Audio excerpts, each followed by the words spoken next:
Attention, ce film n'est pas un film sur le cyclisme. Merci de votre compréhension. Ouais, vous êtes déjà là.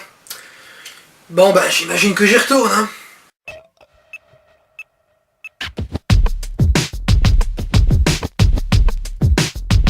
Bonjour et bienvenue en ce que j'espère être la dernière partie de ce Q&A. Et nous allons directement commencer parce qu'il faut vraiment aller super vite là avec Cécile qui a toujours plein de questions.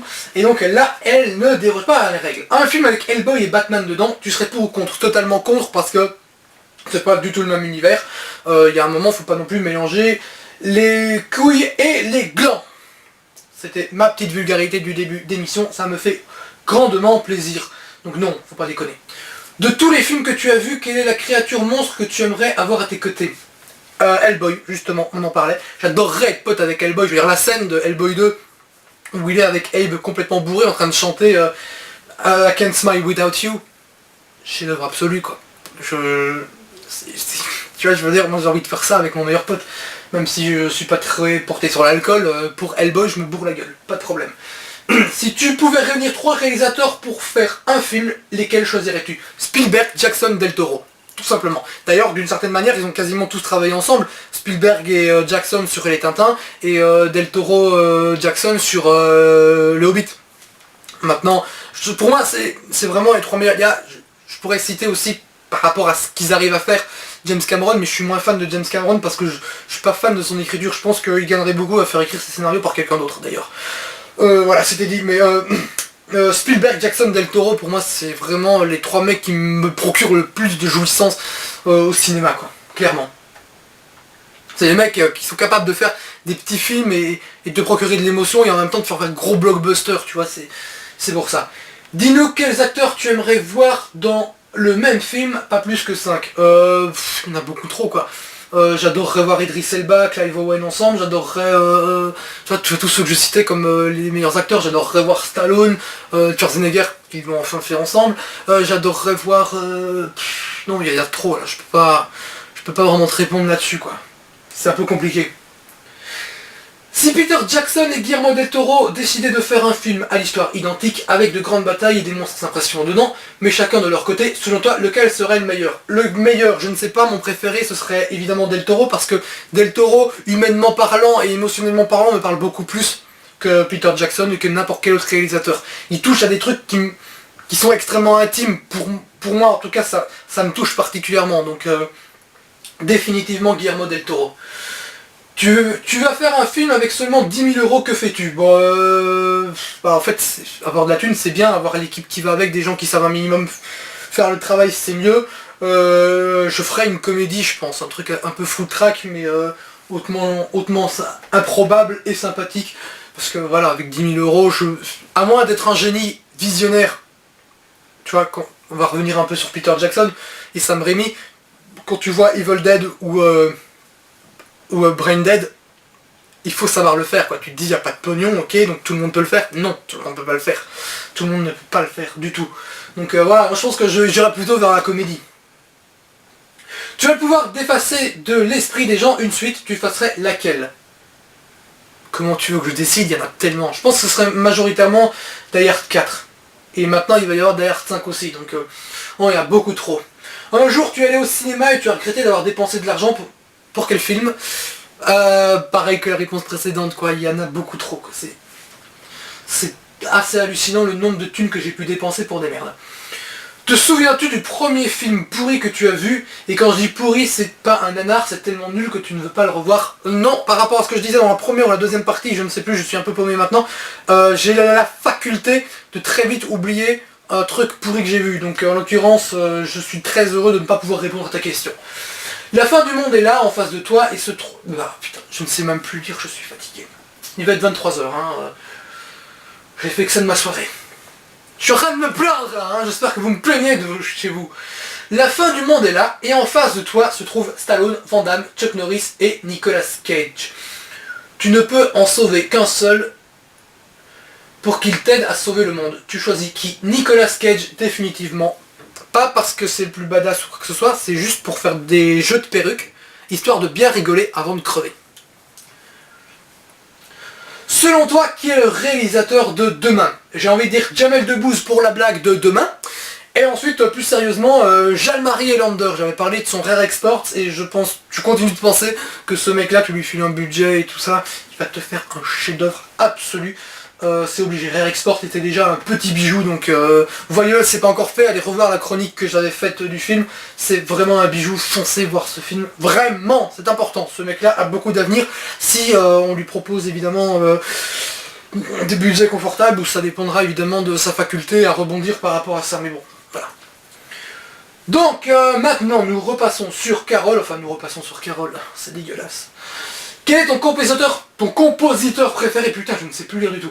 J'ai dit beaucoup de fois putain, je suis sincèrement désolé pour ma grossièreté. Donc ce sera John Williams, Michael Giacchino, Howard Shore, Basil Polidoris. Il y en a certainement d'autres, mais là comme ça j'ai pas vraiment pensé à d'autres. C'est ceux qui me viennent les premiers à l'esprit. Des mecs qui te font bander, c'est vraiment des purs génies quoi. Ton personnage préféré du Seigneur des Anneaux, Aragorn, hein, pour faire un peu comme tout le monde finalement. Pourquoi un nom aussi pourri que Grumpy Seb, Matt Deflin? Déjà, je t'emmerde. 2, Matt Deflin, parce que pendant je sais pas combien d'années, on a vu au début, attention, ce film n'est pas un film sur le cyclisme. Donc il y a un moment où je suppose que t'as quand même compris pourquoi ça.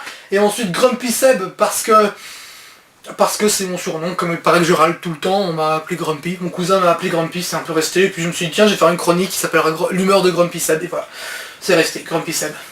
Tu mets quand en ligne la toute dernière du JLPC? Faut que je me débrouille un petit peu, elle est trop longue, elle fait 1h05, elle est trop lourde pour Vimeo. Vimeo, il n'y a personne qui y va, sauf ceux qui cliquent sur le lien au passage. Hein. Faut quand même bien préciser ça, donc niveau vue, c'est quand même la cata. Mais ce sera fait pour, je dirais, fin février, c'est logiquement là.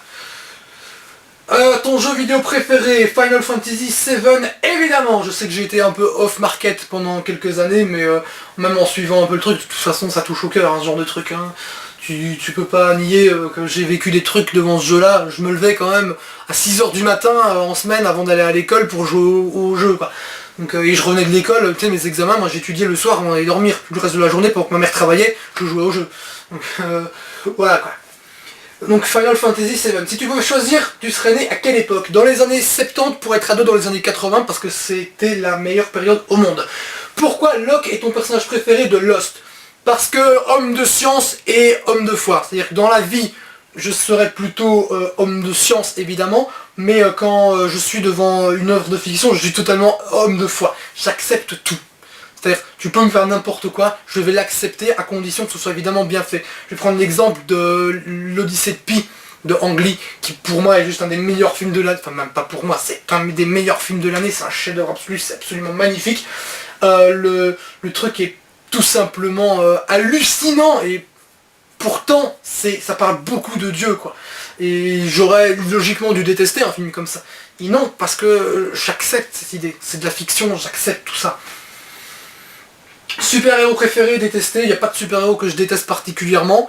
Maintenant mon super-héros préféré, ça se joue entre Batman et Spider-Man, mais c'est Batman qui l'emporte quand même parce que il est vachement mieux.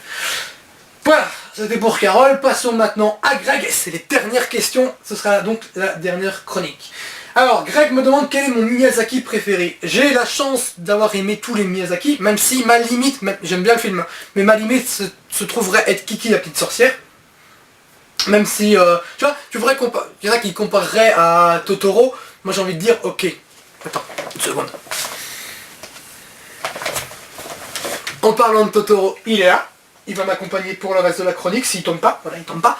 Donc certains pourraient comparer à Totoro, parce que c'est plus pour les enfants, Totoro me touche là où Kiki n'y arrive pas. Dire que Kiki me touche, voilà, comme je suis un peu débile, ça me fait rire. Ouais, non, mais autre... Ce serait facile de répondre Princesse Mononoke, Nausicaa ou Chihiro. Donc je vais répondre le château dans le ciel que je trouve absolument magnifique. Vraiment, c'est un des premiers que j'ai vu et c'est un de mes préférés. Voilà, j'ai aimé tous les films et je m'estime assez chanceux. Mais le château dans le ciel, c'est vrai que c'est vraiment du pur Miyazaki, en même temps c'est un peu blockbuster. Et je pense que c'est cet attrait-là, j'aime le mélange de trucs. J'avais failli le chroniquer au tout début du JLPC mais je l'ai pas fait. Je ne sais pas pourquoi, mais je l'ai pas fait. La plus grosse erreur déception pour cette année 2012. La plus grosse erreur, il y en a beaucoup trop. La plus grosse déception... falloir que j'y réfléchisse, mais là, franchement, il y en a pas spécialement, parce que je dois avouer que j'attendais pas grand chose de cette année, et qu'au final, j'ai plus ou moins eu ce à quoi je m'attendais. Donc, il y a eu des bonnes surprises, Life of Pi par exemple, mais il n'y a pas de déception particulière, parce que l'année me semblait pas forcément super bonne à la base. Es-tu plutôt Peter Jackson? J'espère que cette réponse te convient. Parce qu'en fait, techniquement, il n'y avait pas de réponse. Es-tu plutôt... Où est-ce que la question? Peter Jackson, Sam Raimi ou les deux? Les deux. Ils ont tous les deux fait des trucs que j'adore, pour lesquels je voue un culte. Ils ont tous les deux fait des trucs que je n'aime pas forcément. Donc, les deux. Une attente particulière pour un 2013. Bon. Particulière. Bon, évidemment, le Hobbit.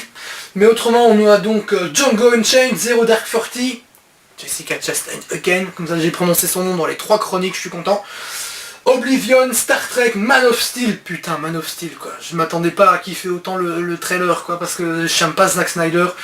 Mais là, j'espère qu'il va pas nous faire du pur Zack Snyder, c'est-à-dire des ralentis toutes 3 secondes, super chiant. Donc j'ai confiance. Pacific Rim, Guillermo del Toro, putain, Desolation of Smaug, This is the End et The World's End, 2 films sur la fin du monde. Qui vont être, j'en suis sûr, absolument différents tout en étant aussi justifs l'un que l'autre. The Last Stand, parce que Kim Ji-woon, voilà, j'y suis enfin arrivé, que j'adore, j'ai chroniqué 2 de ses films dans une des dernières Grumpy GLPC, pardon, je confonds tout pour le moment, ça devient bordel. Surtout, ça va être le grand retour enfin d'Arnold Schwarzenegger, donc j'ai grande hâte. Mad Max, le Fury Road, donc le retour avec Tom Hardy dans le rôle de Max. Et il y a des trucs qui sont déjà sortis aux USA mais qui vont seulement débarquer chez nous maintenant, c'est genre Cloud Atlas et The Master de Paul Thomas Anderson. Putain, tous ces films là j'attends. Et pour revenir sur ta question précédente par rapport aux déceptions, là pour 2013 s'il y a des films qui ne me plairaient pas, là il va pouvoir y avoir des déceptions. Parce que j'attends quand même énormément, ça risque d'être une très très belle année. Le sort que tu réserves à ceux qui n'ont pas aimé le Hobbit, rien du tout, faut laisser les cons entre eux, j'ai toujours dit. Une réplique de film préféré, non pas forcément, mais c'est vrai que j'aime bien dire partout les pépins de la pomme de Newton, de Doc Brown, ou encore c'est à se la prendre et se la mordre de Jack Slater. Voilà, Jack Slater, puisque c'est moins connu que Doc Brown de Retour vers le futur, c'est Last Action Hero. Considères-tu toujours Yannick Dahan comme un grand? Je ne vois pas pourquoi mon opinion aurait changé. Comme j'ai dit, c'est une des seules émissions que je regarde attentivement sans faire quelque chose à côté. Parce que même quand je suis pas d'accord avec lui, j'aime écouter son opinion. Après, ça t'oblige pas à retourner ta veste en disant «Ah ouais, il a pas aimé le film que j'ai bien aimé». Non, je le trouve dur sur pas mal de films. Parfois, il aime des films que je n'aime pas, etc. C'est un peu le truc, hein. Yannick Dahan, c'est quand même le mec que j'ai pompé à 100%, même sa bite, hein. Voilà, il paraît que je parle exactement comme lui, or quand j'écoute, parce que à force de l'entendre dire, il y a un moment je me suis dit, parce qu'on me dit « Ah, tu copies Yannick Dahan, tu prends son truc, tu prends son ton », donc j'écoute, je me dis « Mais les mecs, c'est un putain de compliment, parce que moi, personnellement, j'ai pas du tout l'impression de le pomper dans son ton. C'est la manière dont je parle tous les jours, donc il y a un moment, tu sais, j'arrive au magasin, je commence à parler à la caissière, en imitant Yannick Dahan, yeah, parce que je suis vraiment con. Ok, après, je reprends des expressions de Yannick Dahan, mais du genre, le mot cosmique, par exemple, que j'avais jamais employé avant de le connaître, maintenant c'est rentré dans mon champ lexical, je ne le dis pas que dans cette émission. Donc oui, je considère toujours Yannick Dahan comme un grand, même si il y a des gens qui pourraient finalement réussir à m'en dégoûter à force de me dire « t'es bon que Yannick Dahan ?» Non, je parle comme ça dans la vie, si ça te plaît pas, dégage, hein, je t'oblige pas à me regarder, connard. Voilà, ça revient à ce que je disais dans une des 2 précédentes parties, par rapport au fait que je le pomperais même dans ses critiques, alors que, bah non, techniquement, quand j'écris avant lui, techniquement c'est impossible que je fasse ça.